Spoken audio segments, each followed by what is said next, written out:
कैसे हो मेरे भाई बंधु। आई होप आपसे बढ़िया होंगे और अपनी स्टडीज़ प्रॉपर तरीके से कर रहे होंगे। तो स्वागत है आपका cell the unit of life के फोर्थ लेक्चर के अंदर, जिसके अंदर आज हम कवर करेंगे topic cell cell envelope and its modification को। ठीक है, इससे पहले हम लोग ने प्रोकैरियोटिक सेल के बारे में जाना था पिछले लेक्चर के अंदर, और उसी की चर्चा को हम आगे बढ़ाते हुए प्रोकैरियोटिक सेल के स्ट्रक्चर को, उसके सेल एनवेलप को समझेंगे, उसके अंदर हो रही मॉडिफिकेशन को समझेंगे। ठीक है, तो ये हमारे कुछ पिछले क्लास के नोट्स हैं। ठीक है, अभी तक अगर आपने नहीं बनाए हैं तो जाके पिछले लेक्चर को देखकर फॉलो करके आप इस नोट्स को कंप्लीट कर सकते हैं। तो उससे पहले हमारे कुछ नोट्स जो थे प्रोकैरियोटिक सेल के, वो मैंने यहाँ पे नहीं बनाए थे, तो यहाँ से आज मैं अभी चालू करूँगा और यहाँ पर प्रीवियस क्लास का भी आपका रिविज़न हो जाएगा। तो प्रोकैरियोटिक सेल के बारे में हम लोग बात कर रहे थे। प्रोकैरियोटिक सेल में हम लोग ने देखा था क्या क्या आ रहे थे। अगर हम जाएं प्रोकैरियोटिक सेल के अंदर, तो प्रोकैरियोटिक सेल के अंदर हमें क्या क्या देखने को मिल रहा था। हमें देखने को मिल रहा था बैक्टीरिया, हमें देखने को मिल रहा था पीपीएलओ, प्लूरोनिमोनिया लाइक ऑर्गेनिज्म, हमें देखने को मिल रहा था माइकोप्लाज्मा एंड एसेक्ट्रा। ठीक है, और भी बहुत सारे ऑर्गेनिज्म जो प्रोकैरियोटिक के अंदर आते हैं। तो हमने जाना था कि इनकी जो शेप और साइज़ है वो वैरी कर सकती है अकॉर्डिंग टू द फंक्शन। ठीक है, shape and size may very. ठीक है, मे वेरी। चलो, और हम लोग ने क्या देखा था, हम लोग ने देखा था बैक्टीरिया के कुल मिला के मेन कुछ 4 शेप होते हैं। ठीक है, bacteria has 4 basic shape, 4 basic shape और साइज़ में ये पाए जाते हैं। ठीक है, कौन से वो 4 बेसिक शेप हैं। First is going with कोकस। ठीक है, फिर आ जाएगा आपका बैसिलस, फिर आएगा आपका विब्रियो, और फिर आएगा आपका स्पाइरलम। ठीक है, सबके यहाँ पे स्ट्रक्चर्स भी ड्रॉ कर दे रहा हूँ। कोकस हो जाएगा स्फेरिकल शेप आपके बैक्टीरियाज। ठीक है, स्ट्रेप्टोकोकस निमोनिया, ये एक एग्जांपल आप ले सकते हो। ठीक है, एग्जांपल भी लिख लो यहाँ पर, स्ट्रेप्टोकोकस। ठीक है, ठीक है। फिर आता है आपका रॉड शेप बैक्टीरिया। तो रॉड शेप बैक्टीरिया में आपको फ्लैजिला भी देखने को मिलते हैं और स्पोर्स भी देखने को मिलते हैं। ठीक है, तो ये हो गया हमारा रॉड शेप। स्ट्रेप्टोकोकस हो जाएगा आपका स्फेरिकल। ठीक है, ये सब बेसिक शेप्स हैं। फिर आता है विब्रियो। विब्रियो कैसा होता है, आपका कॉमा लाइक होता है। कॉमा देखा है, कॉमा के जैसा आपका इसका शेप होता है। ठीक है, तो ये कॉमा शेप्ड बैक्टीरिया होता। ठीक है, फिर आता है स्पाइरलम। स्पाइरलम में आपका स्पाइरल शेप होता है। ठीक है, स्पाइरल शेप होता है, स्पाइरल शेप बैक्टीरिया होता है। तो ये कुछ हमारा यहाँ पे सारी बातें लिखी गई हैं। ठीक है, अगर हम देखें तो फंडामेंटली सारे प्रोकैरियोटिक सेल सिमिलर है। फंडामेंटल्स सारे प्रोकैरियोटिक सेल में सेम है। ठीक है, वेरी कहाँ आता है, इनका फंक्शन से इनका शेप साइज़ में इनकी वैरायटी आती है। ठीक है, और हमें इनके अंदर क्या क्या स्पेशल चीज़ देखने को मिली थी, और अगर हम इनका बेसिक सा एक स्ट्रक्चर बनाए। ठीक है, अगर हम इनका बेसिक का एक स्ट्रक्चर में बनाओ। ठीक है, अभी हम सेल एनवेलप की बात नहीं कर रहे हैं, हम बेसिक किसकी बात कर रहे हैं, प्रोकैरियोटिक सेल की बात कर रहे हैं। ठीक है, हमने देखा था प्रोकैरियोटिक सेल के पास सेल वॉल होता है। ठीक है, सेल वॉल इनकी पेप्टिडोग्लाइकन से बनी होती है। ठीक है, सेल वॉल होता है, cell wall is made up of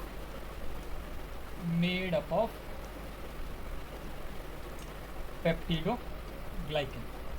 ठीक है, ये बात होगी।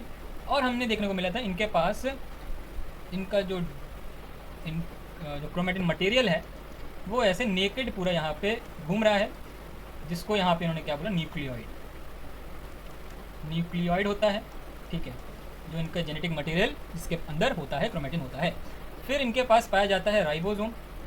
ठीक है, 70S राइबोसोम इनके अंदर देखने को मिलता है, राइबोसोम देखने को मिलता है। ठीक है, और इनके पास एक एक्स्ट्रा क्रोमोसोमल डीएनए होता है, एक्स्ट्रा क्रोमोसोमल सर्कुलर डीएनए। ठीक है, एक्स्ट्रा क्रोमोसोमल सर्कुलर डीएनए देखने को मिलता है, दैट इज प्लास्मिड। इनका काम आता है हमारा जेनेटिक इंजीनियरिंग के अंदर, बायोटेक के अंदर, जहाँ पे ये ट्रांसफॉर्मेशन का काम करते हैं। और बाकी यहाँ पे स्पेस में भरा होता है आपका साइटोप्लाज्म। और इनके पास कोई मेम्ब्रेन बाउंड सेल ऑर्गेनेल नहीं होती है, ना ही इनके पास होता है मेम्ब्रेन बाउंड कोई ऑर्गेनेलिस। ठीक है, जो है इनके पास खुद का एक न्यूक्लियस है, वो भी नेकेड न्यूक्लियस है, एक्स्ट्रा क्रोमोसोम डीएनए है, राइबोसोम है, आरएनए है। ठीक है, और यहाँ पे कोई और मेन फंक्शन करता हुआ कोई भी ऑर्गेनेली नहीं है। जो भी होगा वो हम सेल एनवेलप में एक चीज़ पढ़ेंगे, डैट इज़ मीजोजोम, जो कि इनका मैक्सिमम अमाउंट ऑफ वर्क करता है प्रोकैरियोटिक सेल के अंदर। तो बढ़ते हैं हम अपने अगले टॉपिक के ऊपर, that is cell envelope. I think ये वाला पेज एक एक्स्ट्रा आ गया है, इसको मैं यहाँ से डिलीट कर देता हूँ। ठीक है, चलिए, तो यहाँ से हम आगे बढ़ते हैं और बात करते हैं सेल एनवेलप की and its modification. Most prokaryotic cell, particularly the bacterial cell, have a chemical complex cell envelope. इनके पास केमिकली कॉम्प्लेक्स होता है इनका जो सेल एनवेलप है, और इनके cell envelope triple layered structure होते हैं। कितने लेयर्ड स्ट्रक्चर? 3 लेयर्ड स्ट्रक्चर होता है। सबसे बाहर वाली लेयर, अगर मैं बात करूं, सबसे बाहर वाली लेयर दैट इज़ ग्लाइकोकैलिक्स। ठीक है, अगर मैं प्रोकैरियोटिक सेल को यहाँ पे ड्रॉ करूँ तो सबसे बाहर वाली लेयर आपकी आ जाती है यहाँ पे ग्लाइकोकैलिक्स। ठीक है, ग्लाइकोकैलिक्स के बाद आता है सेल वॉल। ठीक है, सेल वॉल को मैं दूसरे कलर से बनाता हूँ। ठीक है, ग्लाइकोकैलिक्स के बाद लेयर आती है सेल वॉल की। ठीक है, सेल वॉल की, और उसके बाद लास्ट में आपकी लेयर आती है प्लाज्मा मेम्ब्रेन। लास्ट में आता है लेयर ऑफ प्लाज्मा मेम्ब्रेन। अभी लेबलिंग करेंगे। ठीक है, अभी लेबलिंग करेंगे, पहले हम पूरा ड्रॉ कर लेंगे, फिर लेबलिंग आराम से करेंगे। ठीक है, चलिए, तो ये बात हो गई। ठीक है, all the each 3 layers envelope performs distinct function. सबके अलग अलग काम है, they act together as a single protective unit. But अगर एक यूनिटी में देखा जाए तो ये एक प्रोटेक्शन का काम कर रहे हैं फॉर द प्रोकैरियोटिक सेल और अ बैक्टीरिया। इसलिए बैक्टीरिया हमें वाइड रेंज ऑफ वेराइटीज़ में देखने को मिलता है। हम ये चैप्टर हम पढ़ेंगे बायोलॉजिकल क्लासिफिकेशन, अगर आपने पढ़ लिया होगा तो वहाँ पर आपको पता चल गया होगा। ठीक है, बायोलॉजिकल क्लासिफिकेशन से आपको पता चल गया होगा कि बैक्टीरिया हमारे पास आर्की बैक्टीरिया होते हैं, यू बैक्टीरिया होते हैं। आर्की बैक्टीरिया के अंदर हमें वाइड रेंज ऑफ बैक्टीरिया देखने को मिलते हैं, डेट इज मिथेनोजेन, थर्मोएसिडोफाइल्स, हेलोफाइल्स। तो ये अलग अलग रेंज में इसलिए रह पा रहे हैं क्योंकि इनके पास 3 लेयर्ड स्ट्रक्चर का सेल एनवेलप मौजूद है, जिसके कारण उनको प्रोटेक्शन बहुत अच्छी मिल जाती है। और bacteria can be classified into 2 groups on the base of different cell envelope, जहाँ पर उनकी स्टेनिंग की जाती है। और स्टेनिंग में कुछ ऐसे बैक्टीरिया मिलते हैं जो स्टेन को ले लेते हैं, take up the stain, that is gram positive bacteria. और जो स्टेन नहीं ले पाते हैं, स्टेन को होल्ड नहीं कर पाते हैं, that bacteria called as gram negative bacteria. इनके बारे में हमें ज़्यादा बात नहीं करनी है। ठीक है, ठीक है, हमें बस आइडिया लेना है ग्राम पॉजिटिव बैक्टीरिया, ग्राम नेगेटिव बैक्टीरिया के बारे में। ठीक है, और फिर हम लोग बात करते हैं। ठीक है, आगे हम लोग बात करते हैं किस चीज़ की? Glycocalyx differs in the composition and thickness among the different bacteria. अब अलग अलग बैक्टीरियाज के अंदर जो ग्लाइकोकैलिक्स का कॉम्पोजिशन है, थिकनेस है, वो डिफरेंट। ठीक है, it could be loose sheet. हाँ, तो यहाँ पे जो ग्लाइकोकैलिक्स है, हम लोग बात करते हैं पहले ग्लाइकोकैलिक्स की। ठीक है, हम लोग बात करते हैं यहाँ पे पहले ग्लाइकोकैलिक्स की। अगर हम बात करें तो ग्लाइकोकैलिक्स के अंदर हमें देखने को मिलता है लूज शीट। ठीक है, ठीक है, तो ग्लाइकोकैलिक्स के अंदर हमें देखने को मिलता है 2 टाइप का इनका बेसिक कंपोजिशन। तो यहाँ पे पहला होता है लूज शीट और दूसरा होता है थिक भी होते हैं ये ग्लाइकोकैलिक्स। ठीक है, थिक और टफ भी हमें देखने को मिलते हैं। अगर थिक और टफ होंगे ग्लाइकोकैलिक्स तो हम इसको बोलेंगे कैप्सूल। ठीक है, खाने वाला कैप्सूल नहीं, यहाँ पे इनके स्ट्रक्चर को कैप्सूल बोलेंगे, कंपोजिशन को कैप्सूल बोलेंगे।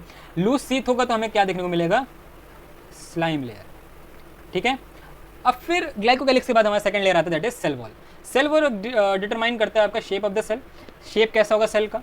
ठीक है, अगर हम बात करें सेल वॉल की, सेल वॉल के फंक्शन में आप लिख सकते हो, it defines the shape of the cell, structural support देता है सेल को, और ब्रस्टिंग और कोलैप्सिंग से बचाता है, prevent the bacteria from the bursting और कोलैप्सिंग। ठीक है, शेप याद रखते हैं बच्चे, सपोर्ट याद रखते हैं, बट कोलैप्स करने में भी यहाँ पे क्या आता है? प्रिवेंट करता है कोलैप्सिंग से भी। तो इसको भी आप ध्यान रखिएगा। और लास्ट में आता है हमारा प्लाज्मा मेम्ब्रेन। लास्ट में आता है हमारा प्लाज्मा मेम्ब्रेन। ये तीनों मिल के हमारा सेल एनवेलप बनाते हैं, सेल एनवेलप बनाते हैं।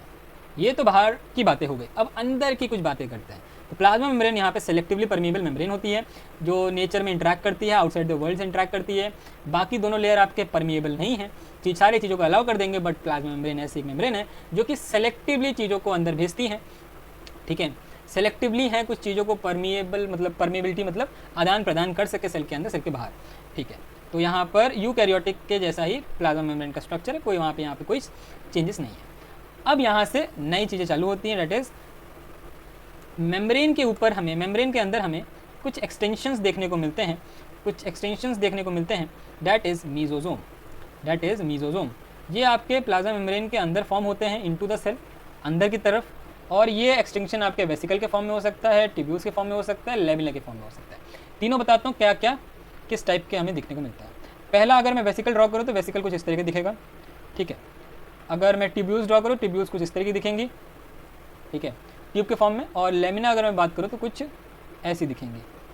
तो ये आपकी 3 टाइप की यहाँ पे मीजोजोम की यहाँ पे वैरायटी होगी। ठीक है, एक होता है वेसिकल, दूसरा होता है ट्यूब्यूल्स, तीसरा हो जाएगा लेमिला। ठीक है, लेमिला। तो 3 तरीके के हमें बेसिक देखने को मिलता है मीजोजोम का एक्सटेंशन। यहाँ पे ये काम क्या करते हैं, मीजोजोम का यहाँ पे काम क्या है? मीजोजोम का काम है, पहली बात तो सेल वॉल के फॉर्मेशन में हेल्प करेगा,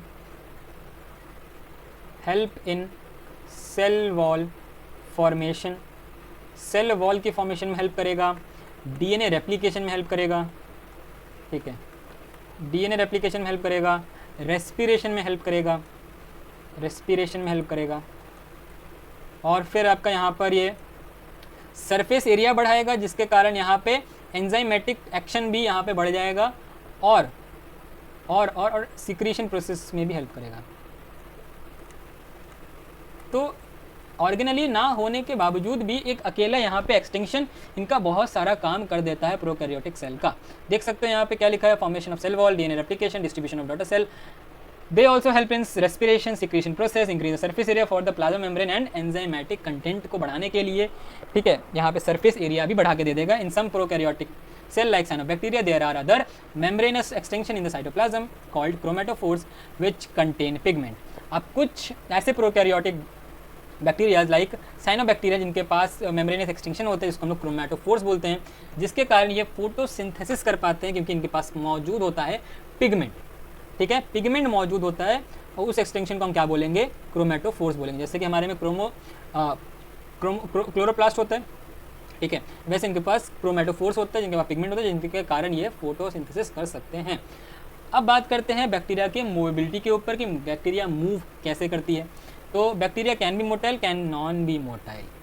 तो यहाँ पे अगर मोटाइल की हम बात करें तो मोटाइल के लिए इनके पास होता है, मोटिलिटी के लिए सेल वॉल के अंदर से इनका एक्सटेंशन है। देखो, mesosome was the extension of plasma membrane and flagella is the extension of cell wall. तो ये किस टाइप का एक्सटेंशन है, फिलामेंटस एक्सटेंशन है, ध्यान रखिएगा।